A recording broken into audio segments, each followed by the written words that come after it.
Megan, what's up, girl? I hope you're having a great week. Love all the videos you sent in. First thing I want to tell you is I love your hands. I love the way that you receive the ball. Girl, you have soft hands, but you command them, okay? You have good control of your glove, good control of the ball. So framing, there's a lot of stuff that I see in here that I really like, okay? And then a couple things we're just going to clean up. So the way this is going to work, kiddo, is obviously you're going to hear me like you do now. All right, we're going to walk through some of the video here. So we're going to start with your framing video on the left. You'll see me draw fun pictures on there and see me occasionally have to redo markups because I was not gifted with the ability to be an artist that well. So, all right, girl, let's look at framing. All right, the low and inside pitch is my favorite to not only catch and receive and frame, but to teach. And I want to tell you right now that this is perfect. Okay, so let me tell you what's perfect about it. So we're talking about the low and inside pitch, right? So a drop in. What's really great about this is you've got a good up and ready stance, means you're on the balls of your feet and you're up off of your calves. The best part about this, Megan, is that you're keeping your elbow on the outside of your knee and you've got your knee, your left knee kind of dipped in a little bit, which is perfect. Now as we come through it, the only thing, oh, there it was, okay.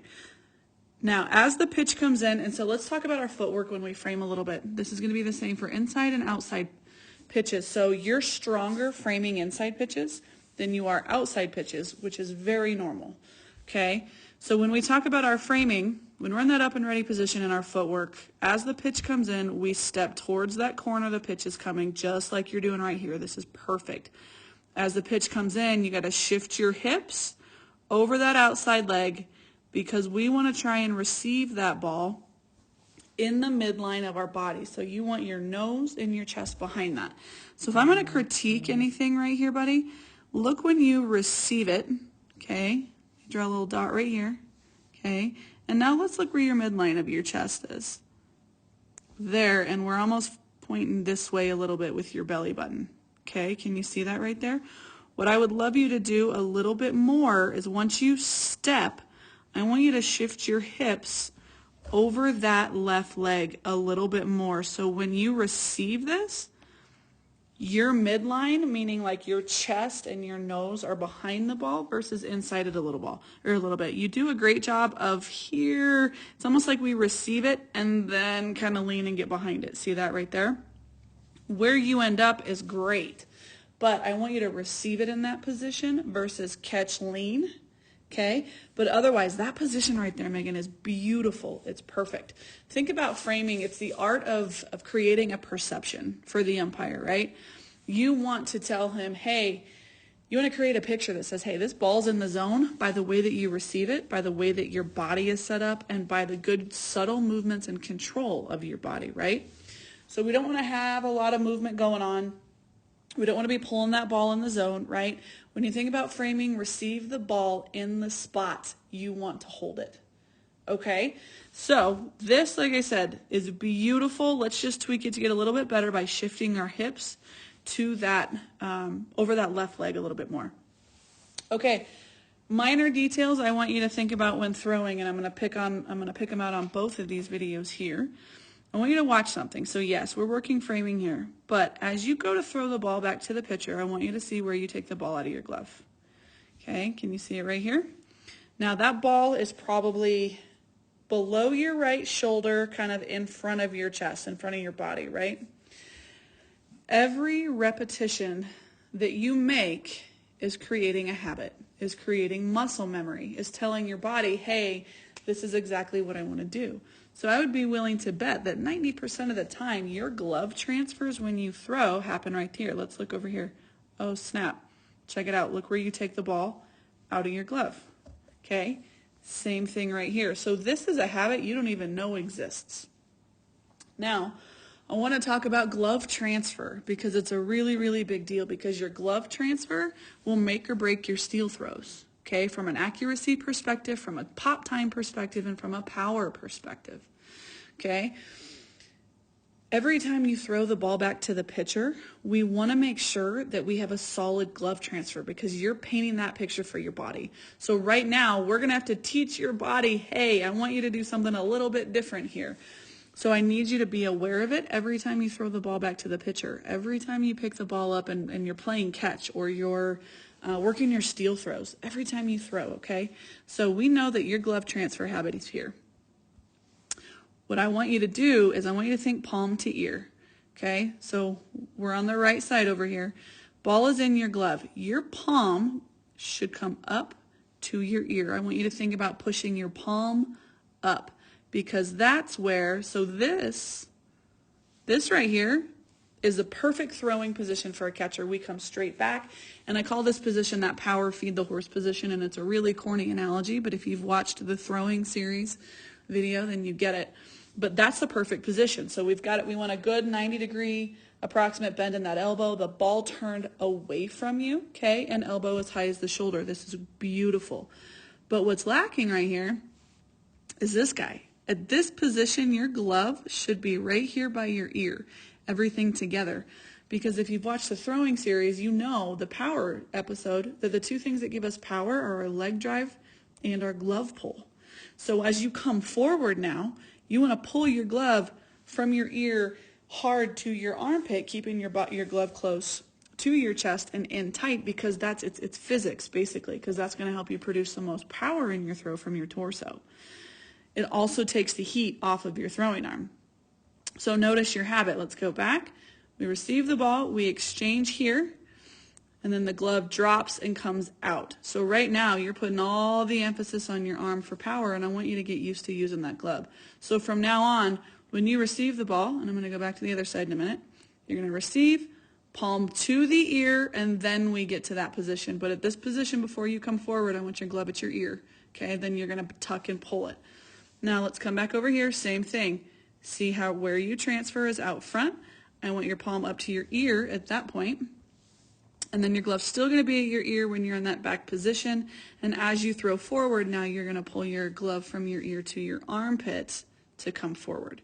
Okay, this is also going to help eliminate this angle that we have going right here. And it's going to help you stay over the top a little bit more. Okay. Quick story. So my freshman year at the University of Florida, first week of practice, we're warming up. And coach walks up to me and says, "You have side spin on your throw."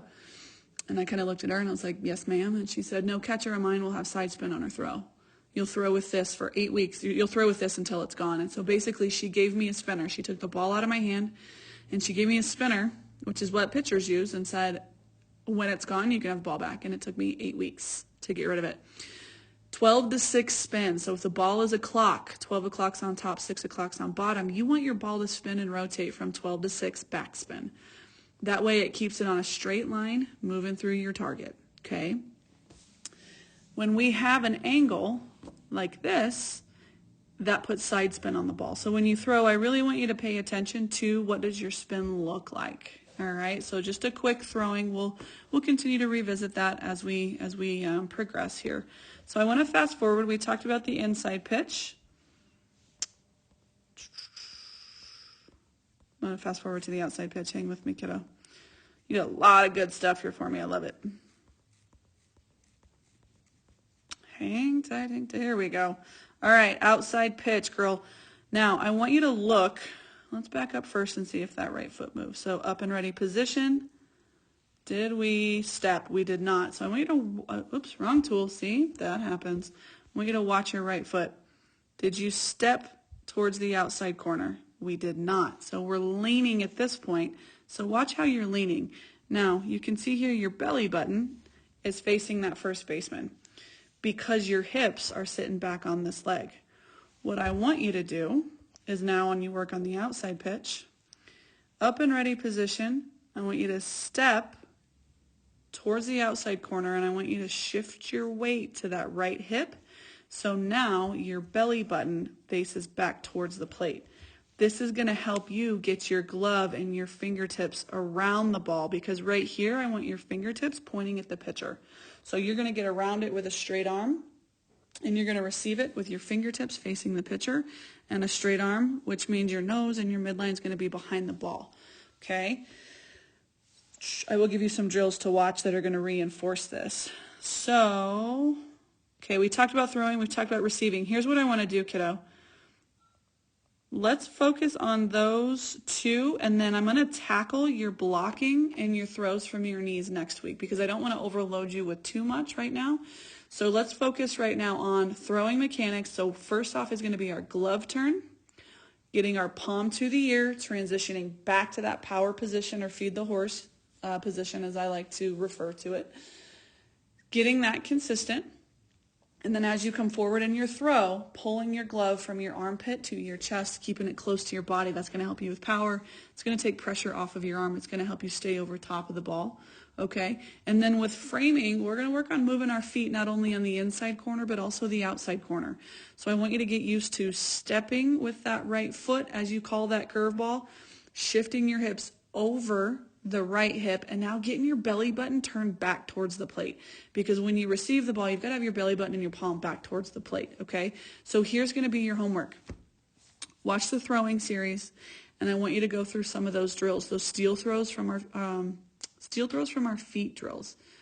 Because basically we're working on glove transfer. So there's an awesome tennis ball drill where basically you're down in your stance. Someone tosses you a tennis ball, you're going to catch it bare hand, and you're going to work on pushing that palm up to your ear for that transition, okay? The other thing, I want you to watch the framing and receiving drills or instructional videos, okay? I want you to see how we walk through how our footwork works and how we shift our hips. And then we're going to go right back to the tennis ball drills. Bare hand tennis ball drills, and you're going to work inside and outside, receiving them with your bare hand, but shifting your hips and getting behind the ball, making sure that our palm is facing back towards the plate. Kiddo, let me know what questions you have. I don't want to overload you with a ton of stuff in one week because we could just go on and on and on. But I want you to focus glove turn and transfer when you throw. And I want you to focus on framing and receiving this week. And then next week, I want you to send me a video of some frames and some throws so we can see some good progression on our glove transfer. Okay, and then we're going to dive into some blocking and then more advanced stuff as far as our footwork and throwing from our knees, okay? Let me know what questions you have. Girl, this is going to be fun. You've got an awesome foundation to start to build off of. You're a great athlete. You've got great hands, and I can see that you're a rock star behind the plate, so this is going to be a lot of fun to get you through some of those barriers that you mentioned with blocking and throwing. All right, girl, have a great day and have a great weekend, and I look forward to your next videos.